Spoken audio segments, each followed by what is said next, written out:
Hola chicos, buenas tardes, ¿cómo están? O días, dependiendo a la hora que vean este video. Pues aquí miren, saludándolos de nuevo y me da mucho gusto verlos otra vez. Vamos a iniciar el día de hoy. Nos quedan ya solamente en parte de este recorrido histórico, nos quedan ya solamente revisar cuatro políticas educativas que son las últimas que han estado vigentes. Entonces, precisamente y hablando de eso, lo que nosotros vamos a revisar el día de hoy es, recuerdan que ya estábamos avanzando en este recorrido que teníamos, ya veníamos un poquito avanzados en cómo iban o cómo habían evolucionado las políticas educativas en nuestro país. Y entonces ahorita, pues considerándolo y ya viéndolo de una manera mucho más, pues, contemporánea, por así decirlo, vamos nosotros a empezar a ver para esta semana con precisamente las políticas educativas y vamos a ver de Vicente Fox. Vicente Fox llega al poder con, pues obviamente, después de una serie de situaciones que se venían presentando con el gobierno anterior, de la debilitación de los partidos políticos y todo eso. Entonces, Vicente Fox surge precisamente y él empieza a desarrollar una política educativa un poquito diferente, ¿sí? Él hace un poquito, se vuelve un poquito tradicional, pero al mismo tiempo dice que esta tradición o estas tradiciones en la educación tienen que ayudar al desarrollo social del país, tienen que ayudar a una revolución educativa, que es lo que él maneja, y entendiendo una revolución educativa precisamente como este avance, ¿no? Como esto que nosotros podemos pues ver o reconocer, ¿no? También en diferentes lugares. Él dice y quiere conectar la educación. Aquí tenemos algunos puntos importantes de su política educativa, más y a mayor profundidad lo van a ver en el material de esta semana, que aunque ustedes lo ven un poquito amplio, es necesario para poder entender lo que estamos viviendo, ¿no? Entonces, él habla de desarrollo económico, formación de ciudadanos y personas libres, la Declaración Universal de los Derechos del Hombre, que considerando la época en que el gobierno pues estaba de suma importancia, el capital humano para la competitividad, la formación de valores deseables para la convivencia social, también una educación, como ya se había manejado, laica, gratuita, moderna y de calidad, que les decía, el término calidad sigue estando muy presentes en lo que es precisamente la educación en nuestro país, ¿no? Y algo que él retoma mucho son los valores, dice la justicia, la libertad, la democracia. Entonces, si se dan cuenta, esos mismos valores que ahora se retoman en la educación y que vamos a ver en las nuevas políticas educativas, vienen manejándose ya desde muchas épocas atrás. Entonces también entramos y encontramos en esta revolución educativa en qué consistía. Para empezar, él hablaba de este concepto de calidad educativa. Otro punto que hablaba era mejorar la educación superior. Uno más era continuar con las universidades tecnológicas, que si veíamos ya desde algunos sexenios anteriores, había universidades tecnológicas y otra parte importante de esta revolución educativa de Vicente Fox era fortalecer la educación básica. Además de todo esto que nosotros mencionamos aquí, en este tiempo, decía de 2001 a 2006, dice que se busca un equilibrio entre la continuidad y el cambio, ¿sí? Entre las políticas. Él respeta mucho lo que venía pasando desde el sexenio de Carlos Salinas y de Ernesto Zedillo, y entonces sí hace algunas reformas a la educación, y una de las principales que se hace a la Ley General de Educación es marcar como obligatorio el nivel de preescolar. Entonces, a partir del 2001, bueno, de la reforma que es en 2003 más o menos cuando se reforma la Ley General de Educación, en la educación preescolar ya es obligatoria para todos los niños del país. Entonces, eso habla también del aumento y eso habla de muchas cosas, pero también de ese seguimiento que se está haciendo. Si bien hay algunos cambios, si bien todo, él dice en el aspecto de la educación, lo que comentábamos, debe haber una continuidad para que se vea un avance. Continúa y al terminar su sexenio inicia el de Felipe Calderón, dando continuidad al partido que está en el poder. Y entonces él empieza a hacer una serie de reformas que también él considera importantes para el avance del país, y una de esas reformas es precisamente la Alianza por la Calidad de la Educación, donde el gobierno federal y en este caso representando al género, al gremio de los maestros, se encuentra la señora Elbester Gordillo Morales, se hace esta alianza. Esta alianza, ella como presidenta del sindicato y representante de los maestros, y el gobierno federal, para decir que, bueno, que estamos comprometidos con la educación, ¿sí? Dice aquí que bajo la premisa de que la educación es precisamente eso, es un derecho y es una prioridad y que deben tenerla garantizado todos los seres humanos. Y dice que esta educación pública debe impartirse a todos con justicia y equidad, que es necesaria para que todos los habitantes de México tengan una vida digna, tengan un desarrollo integral y tengan las mismas oportunidades, ¿no? Entonces se supone que esto tiene que responder a las necesidades sociales que se están viviendo en ese momento.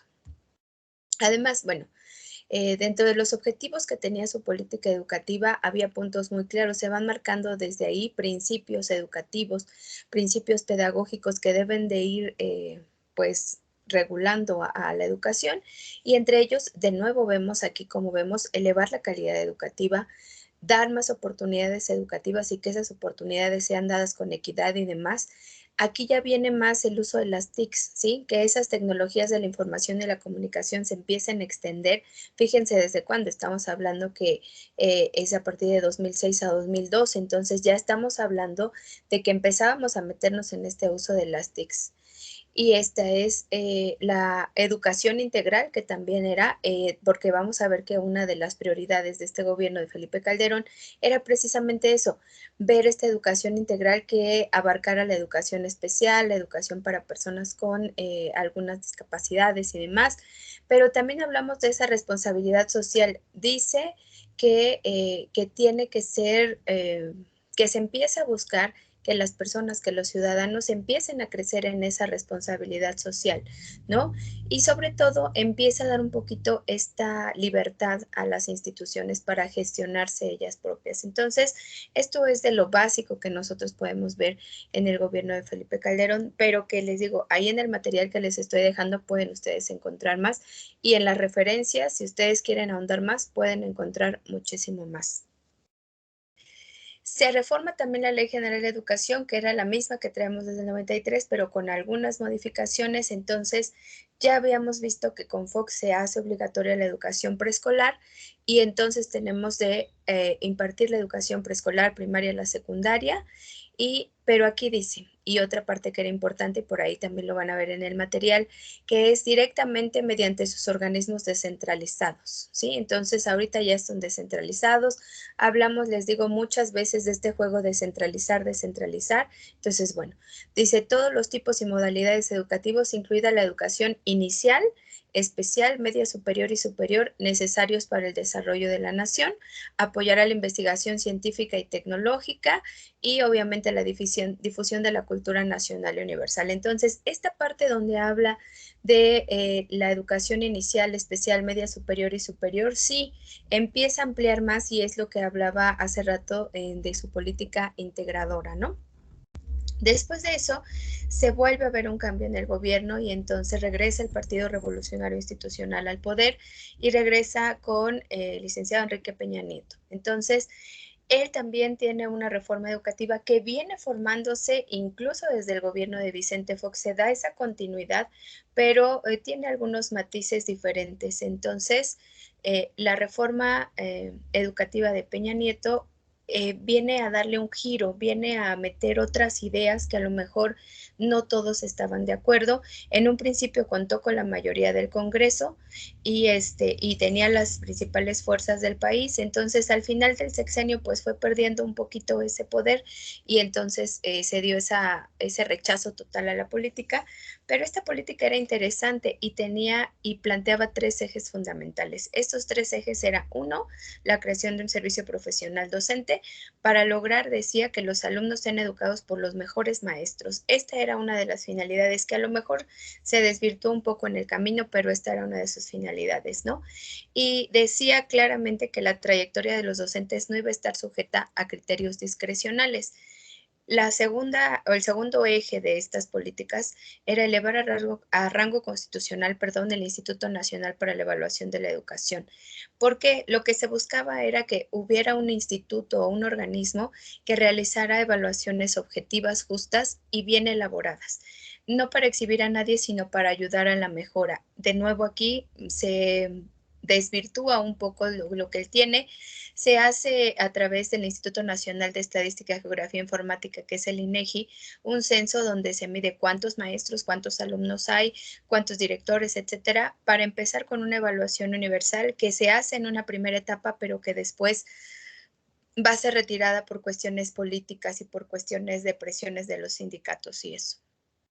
Surge también, o el tercer eje de esta política educativa era la autonomía de gestión de las escuelas. Con este proyecto se buscaba que la misma escuela, así como ya se le empezaba a dar libertad, como vimos en el sexenio anterior, se empezaba a dar un poquito más de libertad porque se supone que las escuelas son las que saben realmente cuáles son sus necesidades. Entonces, se daba esta autonomía para que cada escuela pudiera revisar cuáles eran sus necesidades y empezar a atacar las propias y no las de toda la comunidad, que pueden ser diferentes porque cada contexto es diferente. También de que se elevan las escuelas de tiempo completo y les digo, ahí en el material viene mucho más amplio esto que estamos viendo aquí.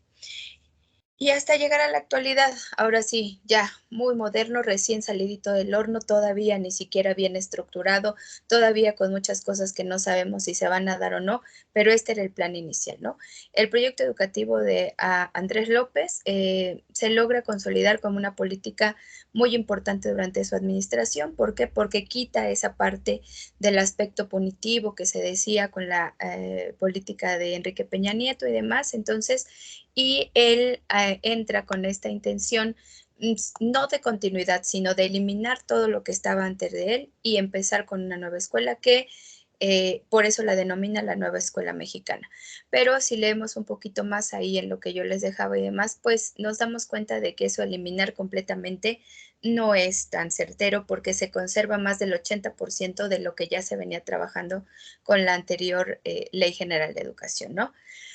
Logros importantes que se han hecho durante este gobierno y durante esta cuarta transformación es la reforma que se hace al artículo 3º, 31 y 73 de la Constitución en materia educativa, precisamente para eliminar, por ejemplo, la ley del servicio profesional docente y entonces surgen otras leyes secundarias, que es ahora, por ejemplo, surge la USICAM, la unidad del sistema para la carrera de las maestras y los maestros, el Mejor Edu, que son algunas de las instituciones que surgen y que se elimina, por ejemplo, el Instituto Nacional de Evaluación de la Educación se elimina y entonces surgen estas leyes, ¿no? La Ley General de Educación, una nueva, donde también se reforma no todos los artículos, pero sí en su parte sustantiva, la Ley para la Mejora Continua de la Educación y la del Sistema de Carrera de Maestras y Maestros.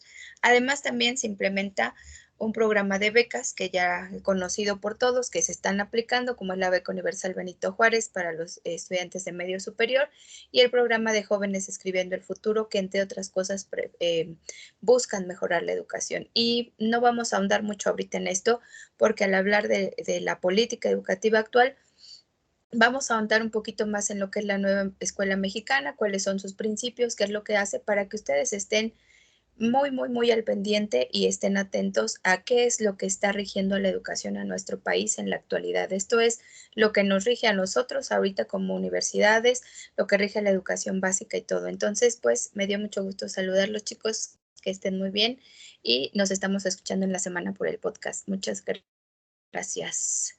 Cuídense y que estén muy bien. Nos estamos viendo. Gracias. Bye.